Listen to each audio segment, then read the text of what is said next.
Amigos, bienvenidos a un episodio más de su podcast Cantat. Yo soy Fer Vázquez, un gusto estar con ustedes. En el episodio de esta semana nos acompaña el maestro Víctor Manuel Morales, distinguido organista y concertista mexicano. El maestro Víctor se ha presentado en distintas salas a lo largo del país, por ejemplo, la Sala Nezahualcóyotl, el Palacio de Bellas Artes, el Museo Nacional de Artes y distintas iglesias y catedrales a lo largo de todo el país.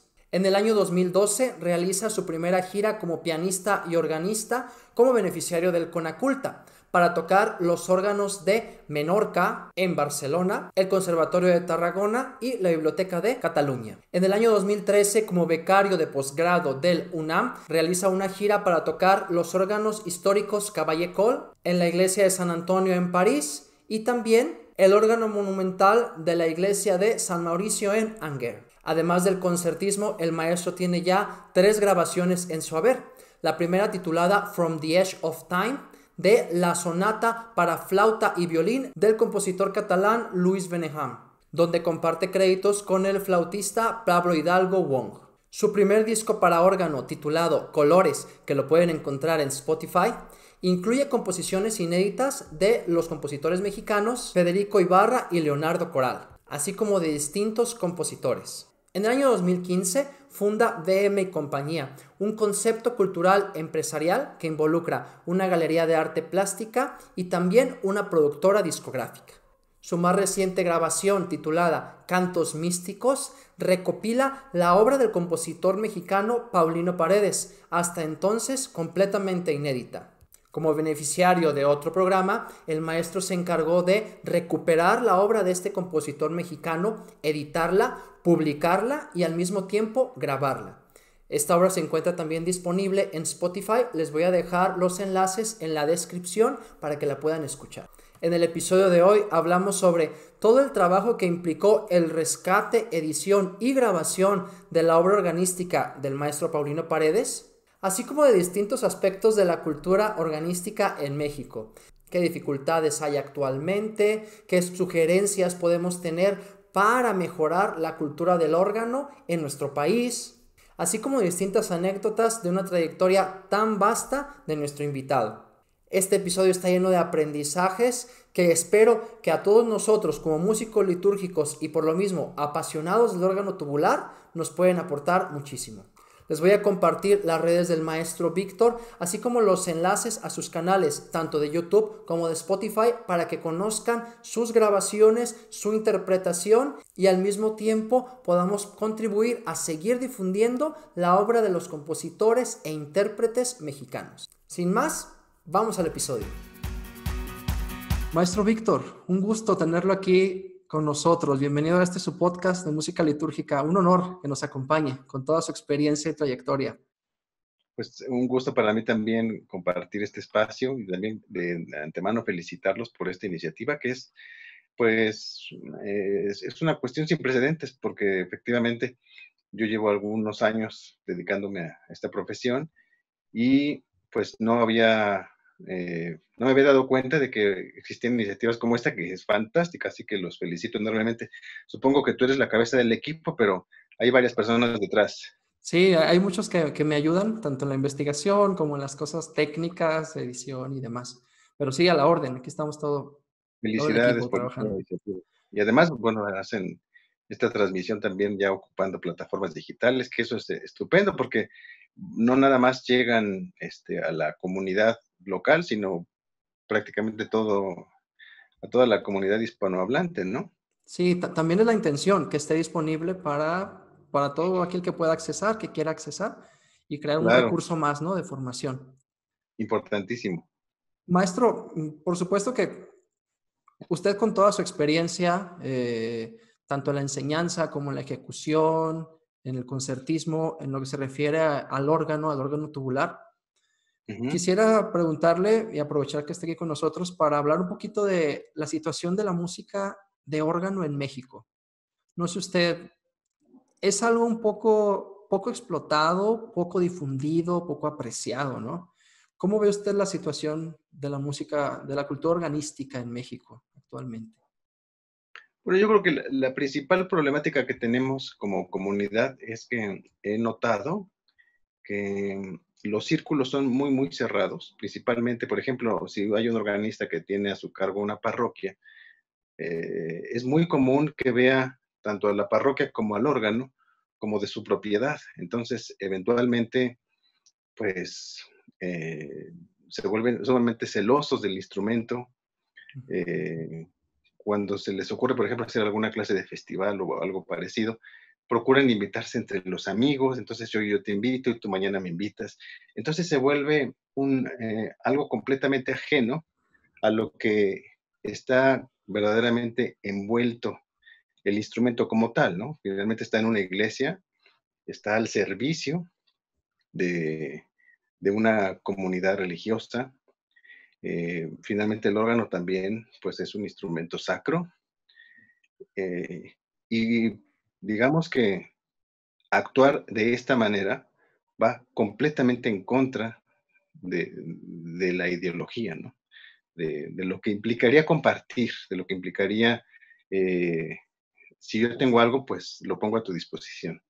Es algo que yo he visto de una manera, pues, que me ha llamado mucho la atención. Sí, claro. Yo pienso que si fuéramos como comunidad un poquito más empática, que si yo tengo algo, tuviera el gusto de compartirlo con los demás, de incluso enseñar a los demás a cómo funciona el órgano, por ejemplo, ¿no? Si tengo un grupo de alumnos o eventualmente hago algunos conciertos didácticos, cuestiones por el estilo que procuren acercar y no quizá alejar, ¿no? Yo Claro. pienso que parte también como bien lo mencionabas al inicio, pareciera que hay como poco aprecio, es más bien que pues no hay apertura, no hay la apertura suficiente. Realmente son pocos los casos en los que yo me he visto aquí en México en los cuales pues está de puertas abiertas, ¿no? El instrumento como tal. A veces los recelos son tantos que no me explico por qué. Ujú. Prácticamente uno a veces desiste, ¿no? De decir, bueno, ¿para qué quiero tocar ahí si es una odisea hacer un trabajo de esta naturaleza? Y ya lo iremos platicando Claro. por ejemplo, con otras producciones que yo he realizado para el instrumento, porque tengo una marcada intención de realizar grabaciones en distintos instrumentos de diferentes músicas Ujú. nacionales, ¿no? Sí, sí, por De supuesto. autores, eh, de autores que son insignes y que también, por supuesto, han escrito música relacionada directamente con la liturgia. Claro. Sí, maestro. Bueno, ahorita que menciona eso, me he dado cuenta que usted pone un énfasis especial en la música mexicana, ¿no? Ahorita que menciona a los compositores mexicanos y rescatar un poco de esta, o mucho en realidad, de este repertorio de diferentes compositores. ¿Hay alguna razón por la que en específico se enfoca también en la música mexicana de órgano? No sé si algo que le llame la atención especialmente. Pues el punto número uno es porque soy mexicano, porque me Claro, siento orgulloso de claro. serlo. He tenido oportunidad de salir del país a tocar en diferentes partes, en capitales europeas, eh, y uno lo que se da cuenta es que generalmente el músico local quiere mostrar su música local, ¿no? Ves a un montón de músicos rusos tocando música rusa o músicos alemanes tocando música alemana. Y en cambio ves al mexicano que quiere tocar música alemana y quiere tocar música rusa. ¿Y la música mexicana cuándo? Claro, Es increíble y es muy curioso, por ejemplo, que sean más bien instrumentistas, por ejemplo, muchos norteamericanos, que vienen a México, rescatan repertorio nacional y lo publican en Estados Unidos, lo graban en Estados Unidos y luego cuando uno quiere tener acceso a esas partituras, pues tienes que comprar una partitura en Estados Unidos. Si es que puedes comprarla, porque puede ser que se agote. Es muy complicado. Entonces yo pienso que tenemos eh, como, como, como personas con una cierta coherencia en lo que hacemos y lo que decimos, pues poner el ejemplo. Entonces yo considero que nuestra música es amplísima, es vastísima, es preciosa nuestra música y realmente se se conoce conoce poco. poco nuestro repertorio nacional. Si yo hiciera una consulta de, a ver, mencionen repertorio para órgano nacional y pues me puedes mencionar quizá a Bernal Jiménez.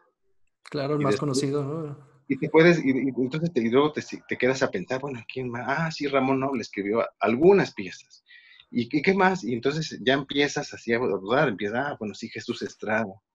Y ya luego te cuesta más trabajo. Y así por lo general. Y ahora si te digo, bueno, y música mexicana relacionada con la liturgia, pues entonces ahí le piensas mucho más, ¿no? Nada más quizá piensa uno en estos como catálogos de recopilaciones, cánticos, pero uno no piensa más allá. Generalmente piensas en música quizá de autores franceses, eh, y, y te quedas, bueno, y los mexicanos, tenemos muchos compositores mexicanos, desafortunadamente no tenemos aún la cultura del rescate o la cultura también de la valorización de lo nacional.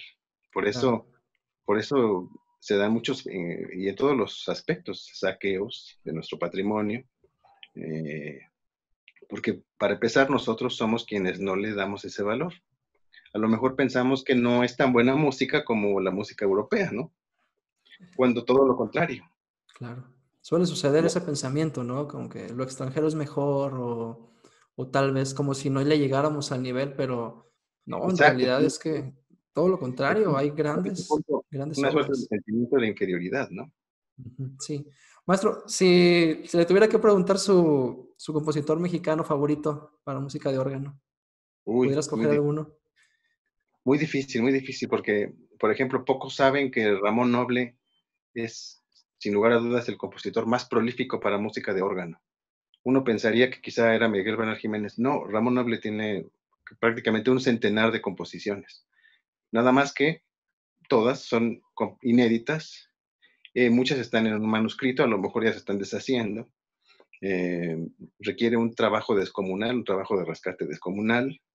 Pero bueno, Ramón es un compositor para órgano prodigioso, prodigioso. Yo, desde que conozco a Ramón Noble, estoy enamorado de su música.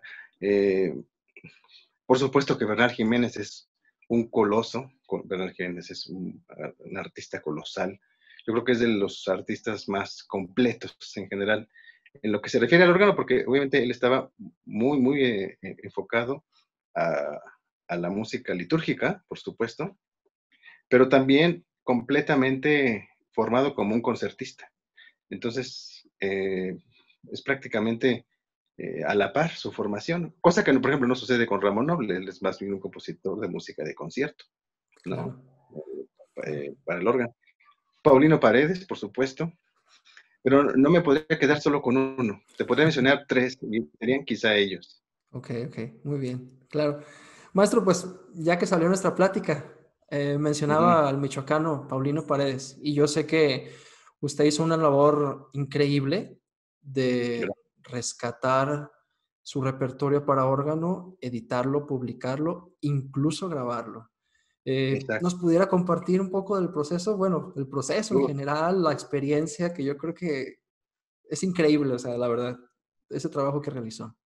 Muchas gracias, pues qué bueno que sí, ha tenido, me he dado cuenta que paso a paso ha tenido mucha aceptación principalmente la comunidad de músicos litúrgicos, ¿no? Porque yo sé que conocían muy bien a Ramón por sus piezas corales, que Exactamente. se cantan varias, o sea, se conocen varias. eh, Sí, de hecho yo lo sus- conocí por un coral que cantábamos en el seminario, al maestro Paulino. Sí, sí, sí, el y Bone sus Pastor. villancicos también. Sí, sí, sí, sí. Exactamente, O exactamente, y sea, sus yo villancicos. conocía el cantos, pero música de órgano no. Y precisamente yo tuve la fortuna de conocer a uno de sus hijos. eh, en una charla que tuvimos hablamos de la posibilidad, bueno, él me comentó que tenía ahí una caja abandonada con mucha música, muchos manuscritos que ya se estaban incluso transparentando, porque Paulino escribía principalmente a lápiz, Sí. entonces ya muchas cosas se estaban borrando. Y yo tuve la fortuna de ganar una beca del FONCA, y parte de mi proyecto era, ya teniendo el contacto con el hijo, rescatar la obra completa de Paulino Paredes para órgano. Entonces fue un trabajo pues muy arduo y de mucha ayuda de parte de muchas personas, entre ellos, por supuesto, el hijo de Paulino, el ingeniero Arnulfo Paredes. Eh, Hice una visita a Monterrey, se documentó toda la música en fotos, me di a la tarea de hacer una edición, es decir, de estar revisando pieza por pieza. Había muchas partes. Paulino era un compositor que por lo visto escribía muy rápido. De hecho, incluso hay anécdotas en las cuales se menciona que, por ejemplo, en alguna ocasión iba pasando durante el ensayo del coro y el maestro del coro le dice que le faltaba una pieza para completar la ceremonia. Y le dice, a ver, dame papel y lápiz. Y mientras ellos estaban ensayando, él se puso a escribir la pieza Ok. y se la dio. Entonces, ese tipo de persona era Paulino Paredes. Increíble, ¿eh? Sus piezas, entonces, están entre los archivos de sus amigos. Uno de ellos puede ser Primo Cuautli, que le dejó varias composiciones. De hecho, hay una pieza muy importante de Paulino que se hizo, eh, una pieza orquestal, que la primera versión de esa música es para órgano, sin embargo, está perdido en la partitura, Mm. porque Paulino se la dejó directamente a Primo Cuautli, ¿no? Y bueno, Primo Cuautli murió y su familia, pues ni idea de sus cosas. Entonces, es, digamos que la mala fortuna Que se que viven pierde. los Ujú. compositores nacionales, ¿no? Todo se Sí, va sí. perdiendo con el paso del tiempo. Entonces, bueno, resulta que eh, revisamos todas las piezas y me di la tarea de primero de hacer la edición, es decir, solicitar la ayuda de un colaborador para que hiciera todo el dibujo musical y después me di la tarea de estudiar las piezas, ¿no? Claro.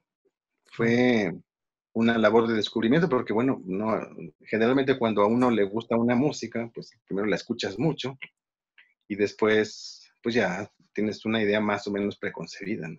Pero en Claro. estos casos, no hay de dónde agarrarse, ¿no? Es la No, es partitura y tú, y se van conociendo en el camino. Entonces, es un compositor fantástico, un compositor con un gran conocimiento de la armonía, de la forma. Casi toda su música para órgano está pensada para la liturgia. Estamos hablando de 1930, 1940, entonces más o menos, eh, digamos, como se manejaba en la época.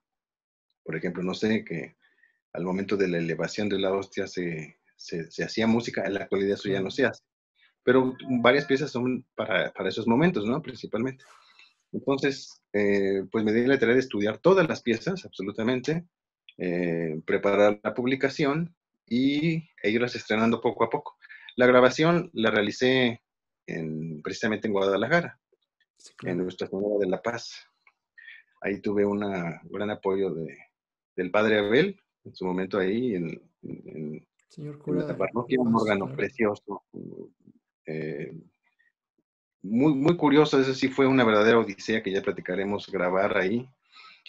Tuve, por supuesto, que también un gran apoyo del organero Miguel Arcángel Sandoval, Sí, claro. un gran trabajo de organería que hizo ahí también para apoyar esta causa.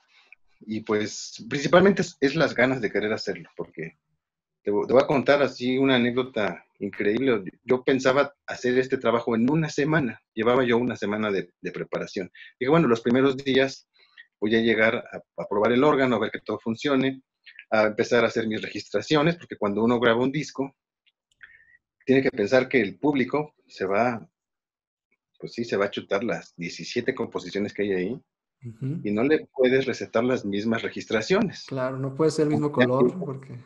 exacto, que sean piezas similares. Entonces, pensando que vas a escuchar 17 composiciones, pero además relacionadas con los momentos característicos de la liturgia, salvo muy raros excepciones, pues puede ser aburrido.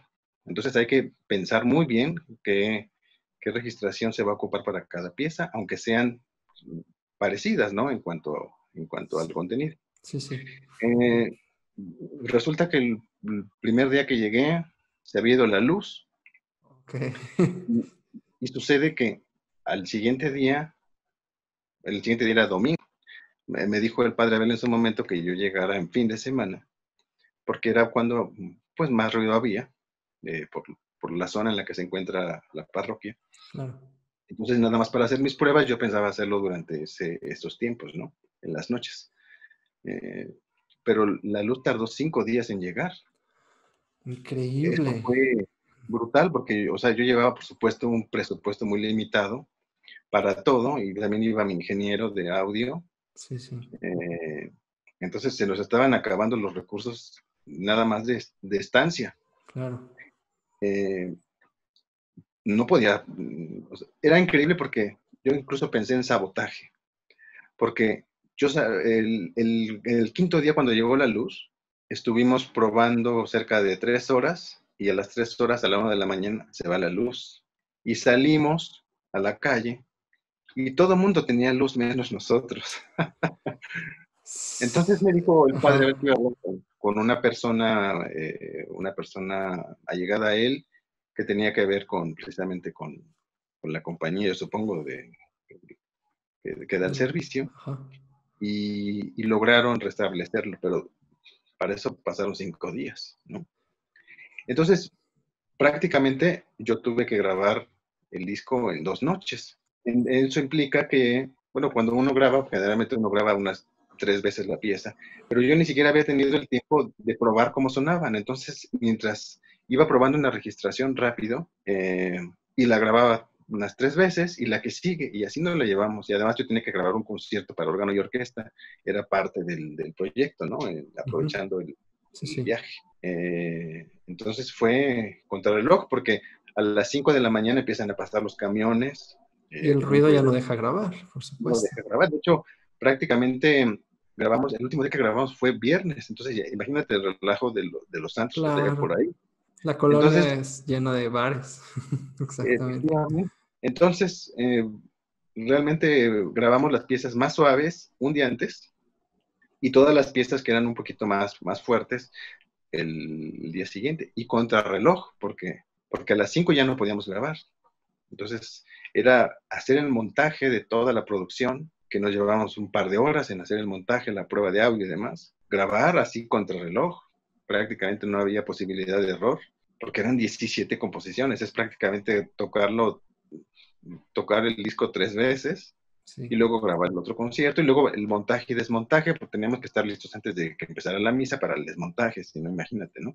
claro. Entonces, a las 6 de la mañana eso ya debería de haber estado completamente despejado. Fue una cuestión que yo dije en algún momento de esos días en los que yo iba para ver si ya había luz, en los que dije, bueno, ahora entiendo por qué lleva 70 años olvidado esta música. O sea, si alguien más quiso hacerlo, seguramente al tercer intento se arrepintió. Yo lo hice porque soy un necio, porque dije, bueno, ya estoy aquí, pues lo voy a hacer. Y en 2 días, ¿quién se va a aventar a hacer una grabación? Además de música que ni siquiera has tenido la oportunidad de probar.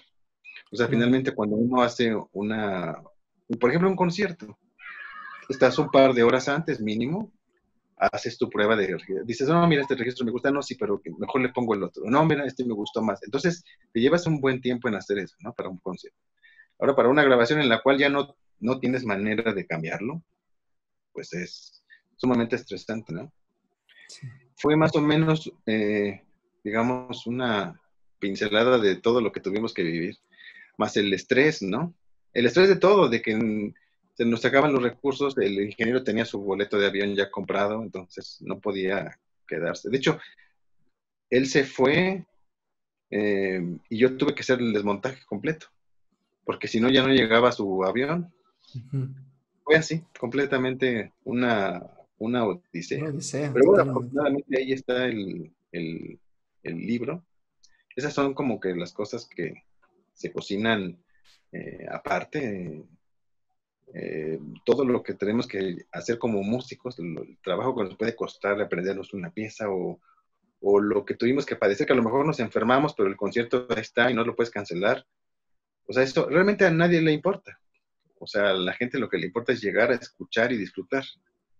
Pero finalmente pues, es cuando uno se vuelve un poquito, eh, mm, pues, dices, bueno, pues, ¿qué acto, no? ¿Qué acto eh, tan fuera de serie? Porque estuvo 70 años olvidado y Paulino Paredes no era un compositor que saliera de la noche a la mañana, todo el mundo lo conocía y por supuesto que sabían de la existencia de sus piezas para órgano.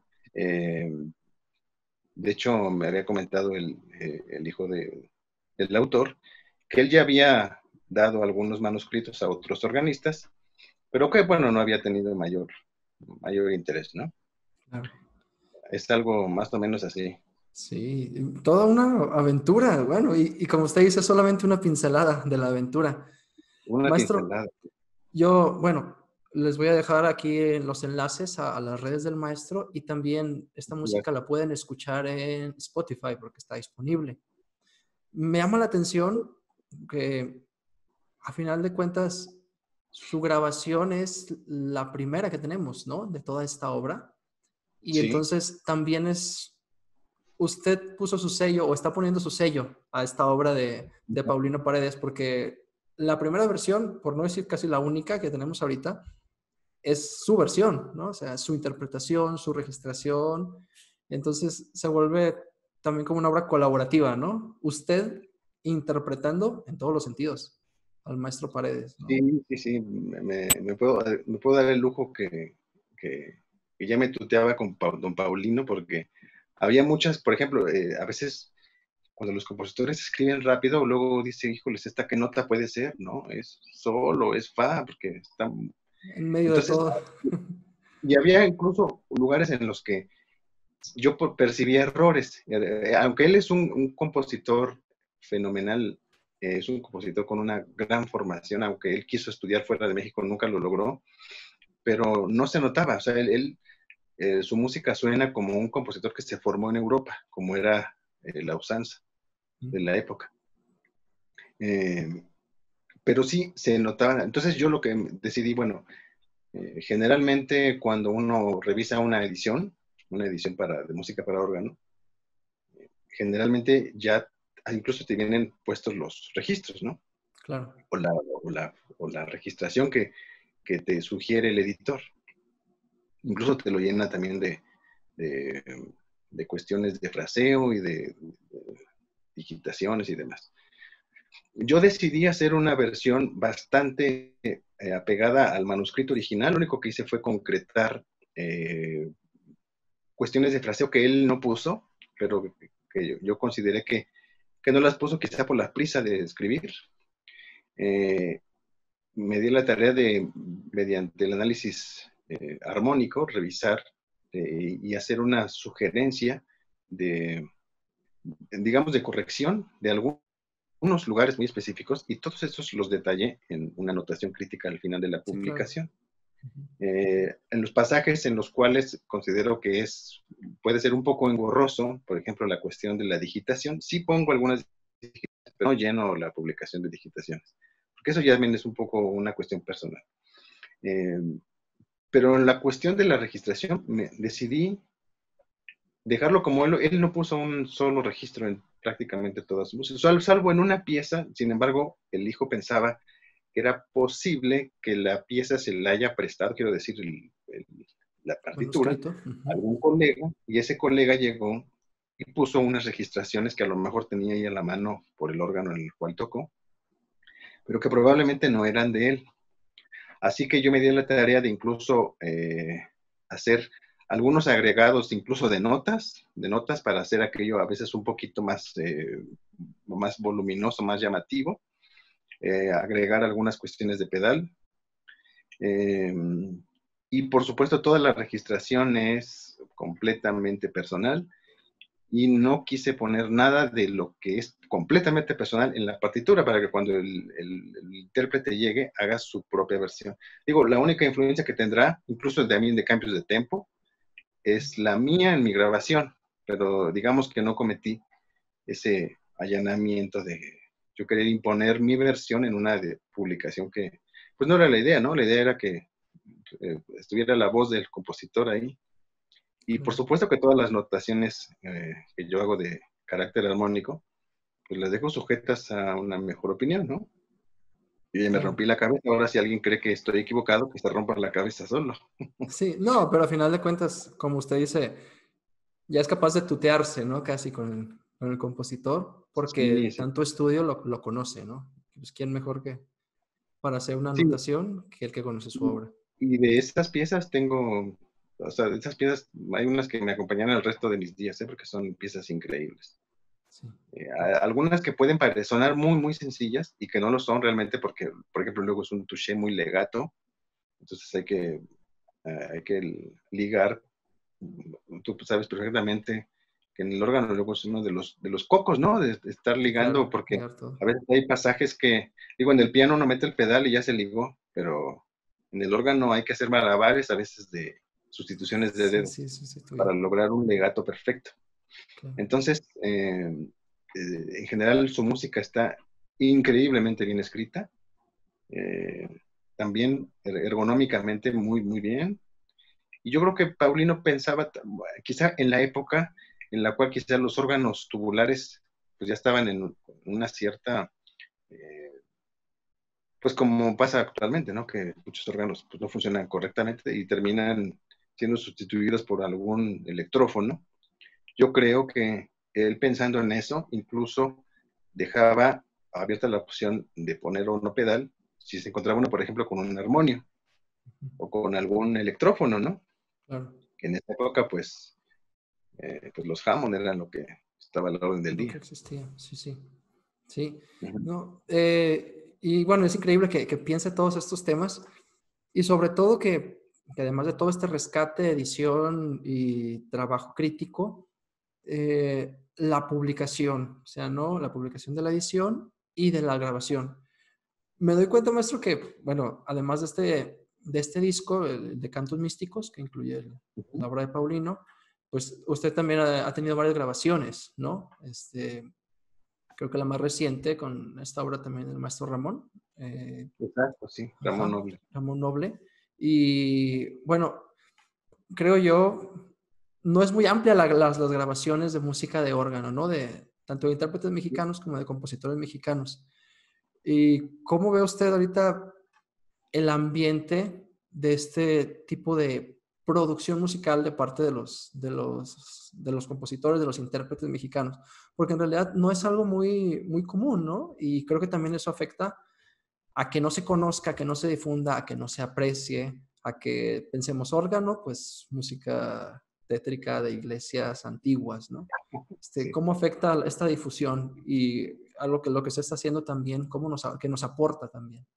Bueno, quizá también un poco relacionado con la primera parte de lo que hablábamos al respecto de que está cerrado el círculo. Entonces, luego muchos compositores de la actualidad ya no escriben música para órgano porque a nadie le interesa de la comunidad tocar música contemporánea. ¿No? Se enfrentan con que puede ser muy difícil o como que a lo mejor el compositor no sabe mucho y entonces te pone cosas sumamente complicadas, lo cual es cierto. Sin embargo, según se puede hacer una colaboración con ellos. Yo he hecho afortunadamente con mi primer disco de órgano, que fue precisamente música de autores contemporáneos, Uh -huh. tuve el acercamiento de varios compositores muy importantes que incluso decidieron escribir sus primeras piezas para órgano, derivado de la experiencia. Es una experiencia maravillosa ir a un concierto de órgano, ¿no? Claro. Completamente al margen de que se escuche durante la liturgia. Es una experiencia completamente distinta. Sigue siendo mística, Distinta, pero claro. muy, muy, muy diferente. Entonces, quedaron tan asombrados del instrumento como tal, que pues empezaron a escribir sus óperas primas. Y resulta que eh, sí hay interés de los compositores, nada más falta el interés de los intérpretes. Por ejemplo, en mi primer disco, que se llama Colores, que tiene pura música de autores contemporáneos, de la cual son 3 mexicanos, uno de ellos es Leonardo Coral, un compositor eh, de una de las primeras figuras de la composición actualmente en México, su maestro Federico Ibarra, que es también una absoluta institución como compositor. Vamos a partir del caso de Federico Ibarra. La pieza que estrené y que grabé en ese disco, la escribí en 1989 y yo la estrené en 2014. O sea, pasaron muchos años para que alguien se interesara en tocarla. Así Eh, es. y de hecho me lo dijo Federico Ibarra, dice, esta pieza ya la he dado antes y no pasa nada, no la tocan. La pieza de Leonardo Coral la estrené también en México en 2014, en un foro de música nueva. De entonces para acá han pasado 6 años. Y aunque yo he procurado que, pues, al menos mostrársela a otros colegas, en 6 años nadie más la ha tocado. Entonces, me pregunto por qué tengo que ser yo el que la tiene que tocar todo el tiempo. O sea, es música fantástica, es música muy difícil, eso sí, técnicamente es sumamente demandante. Me pregunto, ¿será por eso? ¿Acaso hay alguna suerte de pereza, eh, de no querer abordar estos repertorios? Es música que deja mucho como intérprete.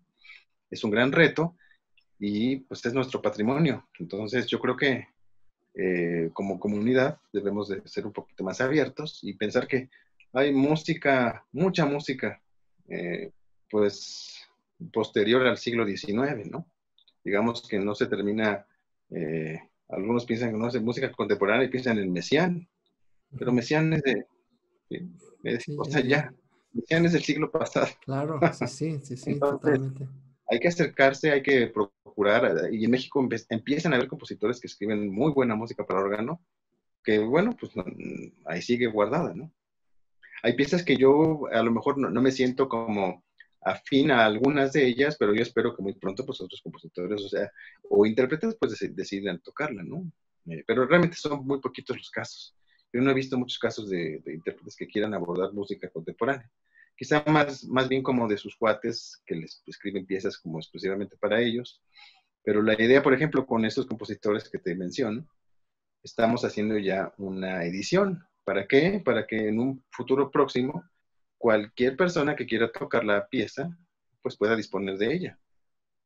No necesitas ser tu cuate para que te preste la partitura. Puedes Claro. tocarla. Esa es la idea, ¿no? Que sea eh, pues compartir, ¿no? Pues entonces, ¿para qué estamos? Claro, sí, sí, lo que comenzaba diciendo, ¿no? Que a lo mejor uno de los grandes problemas es la cerrazón de los diferentes círculos, compositores, músicos, los guardianes de los instrumentos o los que tienen a su cargo los instrumentos, ¿no? Lo que nos mencionaba al principio. Sí, Ah, completamente. a lo mejor, maestro, bueno, ahorita nos propuso algo muy importante, creo que es algo una muy buena indicación de que ojalá y los intérpretes se animen a tomar música nueva, ¿no? Y los compositores, tanto a escribirla como a compartirla y buscar que se toque. ¿Cómo nos propone esa opción? ¿Qué otras opciones cree usted que haya para potenciar más la cultura organística en México? Ya nos habla esto de abrir los círculos, nos habla también de que los compositores compartan un poco más o escriban también un poco más y que los intérpretes se animen a tomar este repertorio.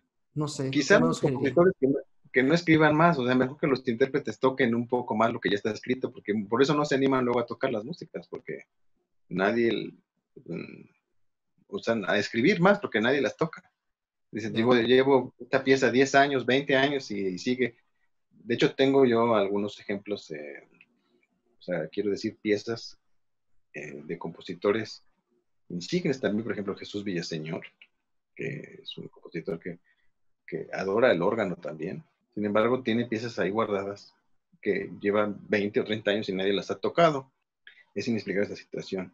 La otra cuestión, yo creo que ciertamente debe haber, eso no sé si sea también un problema de que tengo entendido que en los seminarios, bueno, tú con tu experiencia, tengo entendido que quizá ya la música no es algo tan relevante, ¿no? En la formación, Sí, tiene razón, porque totalmente. porque los sacerdotes ahora sí que hablemos de pasados, los sacerdotes de antes era sumamente importante, eran excelentes cantores, tocaban instrumentos, por supuesto que tocaban al menos muy decorosamente el órgano, y ya eso no te lo encuentras realmente en un sacerdote relativamente joven, puede ser que ni siquiera cante, entonado, ¿no? Y por supuesto mucho menos que toque un instrumento. Entonces yo creo que también tiene que ver con la relevancia que se le debe de dar pues a la música, que es parte, pues es una parte del culto importantísima. Finalmente, si los órganos están en las iglesias, porque no están en las salas de concierto en México, entonces yo creo que también en este caso, pues las autoridades eclesiásticas deberían de sensibilizarse y darse cuenta que la música también es un medio de evangelización, no Claro. nada más, la, no nada más predicar la palabra, ¿no? Entonces, ¿Cómo haces más humano a la gente? Pues más sensible. ¿Y cómo puede ser un acto de sensibilidad? Pues un concierto de música para órgano, ¿no? Claro. Eh, si ellos se dieran cuenta de la importancia que tiene y no pensar que el órgano es un armatoste que gasta luz y que sale caro y que hay que llamar al técnico y que el técnico cobra mucho, o que lo van a descomponer si lo tocan, ese tipo de cosas Los habría, pensamientos, claro. habría que quizá también como comunidad organística, pues ayudarles en este caso, ¿no? A las autoridades y abrirles esta visión de lo importante que es la música para la comunidad en general. Es más, puedes atraer un feligrés, quizá, si no por la palabra, al menos sí por la música de primera instancia, ¿no? ¿Qué tal si alguien que nunca va a misa, pero hay un concierto cada 15 días y entonces así lo empiezas a traer? Porque además luego los domingos tocan el órgano. ¡Ah, qué bonito el órgano! Entonces, Sí. puede ser que se vaya atrayendo más feligreses de esa manera, ¿no? Y es que en realidad Pues, impacta, sí, sí, o por sea, la supuesto. gente le gusta lo bueno, o sea, si va a un lugar, a una iglesia donde hay buena música, buenos instrumentos de buena calidad, buen canto, la gente es muy sencilla y dice, me gusta ir aquí porque me gusta cómo suena. Claro, una experiencia que no va a tener más que una vez a la semana. Entonces, pues quieren costar esa experiencia al máximo, ¿no? Sí, sí, Por exacto. ejemplo, me llama mucho la atención, por ejemplo, en París, las iglesias están llenas, los domingos están llenas y hay conciertos, o sea, después de la misa hay un concierto eh, y dijeron, bueno, han de ser gratuitos y va mucho turista. No, son caros, puede costar 10 euros, 18 euros, 11 euros un concierto. Entonces, imagínate también lo que es el potencial económico que en algún momento, cuando se trabaja de esta manera, puede aportar, ¿no? También, finalmente, no hay que dejar de lado que esto es una profesión, que es un trabajo, nosotros nos formamos como profesionales, por lo cual requerimos una remuneración por nuestro trabajo, y no todo puede ser gratis. Claro, totalmente. Entonces es increíble cómo en esta sociedad bueno, obviamente son cientos de años de formación, puedes lograr que tengas una catedral como Notre Dame absolutamente abarrotada de gente que quiere escuchar un concierto de órgano y que paga 18 euros su boleto. Es algo increíble. Si pensamos cuántos son 18 euros, bueno, pues han de ser como poco más de 400 pesos, una Wow. cosa así. Es increíble, ¿no? Sí, claro. Bueno, a lo mejor aquí es un aspecto que poco se habla, pero que sí es importante, ¿no? Y qué bueno que salió. Eh, el aspecto de apreciar también económicamente el trabajo del músico, ¿no? Porque, bueno, lo vemos actualmente, lo comentábamos hace un poco, ¿no? También ahorita con todo el aspecto de la pandemia y COVID, uno de los gremios que hemos sufrido más ha sido los músicos, ¿no? Por, Absolutamente, sí. porque, pues, no sé, no es, tal vez no es visto como una necesidad, tal vez, la música, y todo se ha cancelado y bajo esa impresión, pues muchos hemos dejado de tocar o nos han dejado de solicitar porque es como, no es algo esencial o no se considera algo esencial. Y desde antes viene esta cultura de no valorar el trabajo, lo que implica poder tocar, lo que implica poder interpretar. Exacto, sí. Bueno, obviamente tiene que ver con una nulidad en el aspecto eh, del gobierno como tal, que ha desvalorizado las artes, las ve como un accesorio, incluso gobiernos en los cuales pues puede tachar a un gremio intelectual como FIFI, por ejemplo, lo cual es absurdo. Entonces, realmente no sé cuál es la política como tal, no sé o sea, cuál es la visión de lo que es el arte.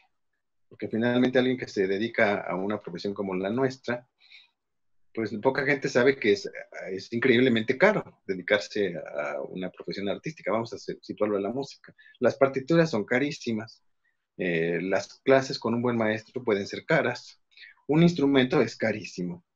Entonces, prácticamente uno tiene que ser rico para poder dedicarse completamente. Sin embargo, no hay muy pocos casos, yo conozca, de gente rica que estudie música. Más bien somos gente pues, de otras condiciones económicas que queremos progresar y sobresalir y lo hacemos con mucho amor, pero finalmente eso no nos va a dar de comer. Entonces yo creo que es importantísimo también que las personas se sensibilicen a que es un trabajo, aunque si somos pocos lo que lo hacemos, es porque es sumamente difícil, porque es sumamente demandante, porque requiere muchas horas de esfuerzo, de dedicación y de amor a lo que hacemos. Entonces, en el momento en que los demás se sensibilicen, y eso también tiene que ver con el propio músico, en el sentido de que valorice su trabajo como tal, es decir, no regales tu trabajo. Si te piden ir, por ejemplo, no sé, a hacer una ceremonia y te quieren dar una propina, no, yo no me lo merezco. Entonces no lo hago. Desafortunadamente hay muchos que sí lo hacen y la gente pues como no hay es que es un círculo vicioso, no hay una Claro. educación en el oído de lo que es lo bueno, de la música bien hecha, y entonces contratan a lo que sea con tal de que les haga ruido durante su celebración, por ejemplo. Y les da lo mismo si están haciendo el más exquisito canto gregoriano que si están tocando X o Y cosa, ¿no?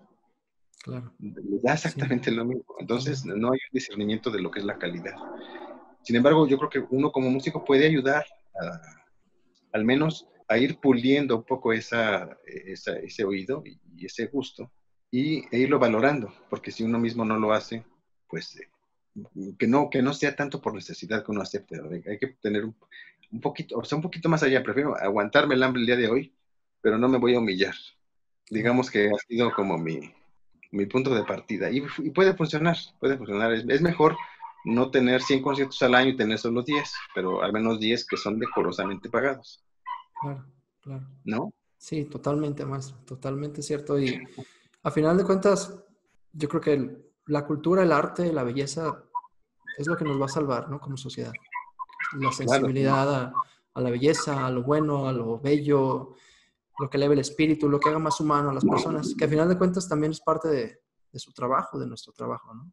El arte humaniza por y supuesto, aprender a valorarlo, aprender a darle su justo lugar, nos hará crecer como sociedad, totalmente. claro, completamente. Yo creo que pues, como obviamente no viene de arriba, porque el gobierno de arriba, supongo que nunca ha ido a un concierto de órgano, porque me pregunto si sabe que existen los órganos en las iglesias. Entonces, pues hay que empezar de abajo, Claro, ¿no? Y claro. si somos nosotros, pues, pues empecemos, ¿no? Sí, totalmente empecemos. Y como decíamos hace, cuando nos llamábamos, decíamos que ponernos a hacer algo, ¿no? Ponernos en realidad a actuar, que salgan iniciativas, que salgan acciones, que salgan compromisos, que estoy seguro y se nota su compromiso usted con la música, con la difusión, con el arte, y que si todos los gremios que estamos involucrados en esto, tanto los que difundimos, como los que enseñan, como los que componen, como los intérpretes, tomamos conciencia de esa necesidad, pues podremos salir adelante y difundir más pues este bello arte que se le dé su justo lugar también. Maestro, no sé, algún comentario, algún mensaje con el que quisiera cerrar un poco, concluir para los que nos escuchan, para los que comparten este espacio. Bueno, pues felicitar nuevamente esta iniciativa de tu parte, de parte de todo el equipo que conforma este proyecto. Invitar a la comunidad a escuchar música de órgano bien hecha. Tú ya te encargarás de hacer, como mencionaste, los enlaces para que escuchen estas Por supuesto. producciones.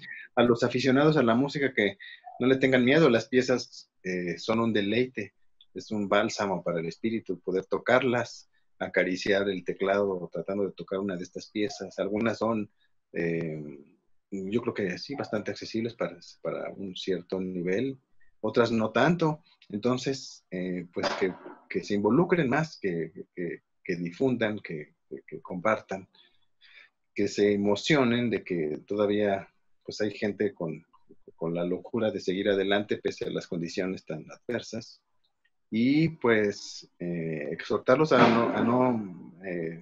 sí, a no darse por vencidos. Pues esto es una carrera que siempre va a contracorriente y pues no nos queda más que pues seguir el camino, ¿no? Claro. No hay más que para adelante. Y bien amigos, este fue nuestro episodio de la semana con el maestro Víctor Manuel. La verdad es que fue un honor haber tenido a tan distinguido organista y concertista en este nuestro podcast. Le agradecemos mucho por el tiempo que nos brindó y por habernos compartido todas estas anécdotas, aprendizajes y sobre todo análisis tan certero de la situación actual de la cultura organística en México. Yo creo que el análisis del maestro Víctor nos puede servir como un punto de partida para preguntarnos qué estamos haciendo para difundir la cultura del órgano tubular en nuestro país, por supuesto también la del órgano litúrgico, y también para poner el dedo en la llaga en algunas de las dificultades actuales que, sobre todo por culpa de algunas personas, sucede para que el órgano sea gustado y apreciado por todas las personas. Una vez más, agradezco mucho al maestro Víctor por habernos regalado su tiempo. Espero que este episodio les sea de su agrado. Si les gusta, no duden en darle like en la parte inferior o compartirlo con aquellas personas que creen que les pueda interesar. Les dejaré los enlaces a las redes del maestro Víctor en la parte inferior, también hacia sus canales de YouTube y Spotify para que puedan escuchar sus increíbles grabaciones que tienen ambas plataformas. No olvides suscribirte a nuestro canal para que recibas las notificaciones cuando haya un nuevo episodio. Síguenos en Spotify, YouTube, Facebook e Instagram. Sin más, nos vemos la próxima semana.